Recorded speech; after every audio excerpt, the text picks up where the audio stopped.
আমার বিচার হচ্ছে, যেহেতু জগলু আর আগুন টাইগারকে মারছে, তার চিকিৎসার ব্যয়ভার রবি এবং তার সাঙ্গপাঙ্গদের বহন করতে হবে।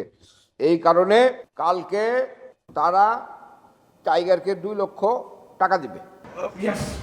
রাঙা মামা, এটা আপনি কি কথা বললেন? আরে চিকিৎসা খরচের জন্য 2 লক্ষ টাকা লাগবে। 2 লক্ষ টাকা আমি কোথা থেকে দিব? 2 লক্ষ টাকা চিকিৎসা বাবদ আর জরিমানা বাবদ আরও 1 লক্ষ টাকা কালকের মধ্যে টাইগারের কাছে রবি তুমি পৌঁছায়া দিবা। আমার ধৈর্যের বাঁধ আর ভাঙ্গ না। আমি কিন্তু তোমার উপরে সাংঘাতিক অ্যাকশনে চলে দেবো, আমি তোমাকে বলে দিলাম। রাঙা মামা, এটা কেমন বিচার হইলো? 3 লক্ষ টাকা, এটা তো 2-3 হাজার টাকার কথা। 3 লক্ষ টাকা আমরা স্টুডেন্ট মানুষ, 3 লক্ষ টাকা কোথা থেকে দিব আমরা? রাঙা ভাই,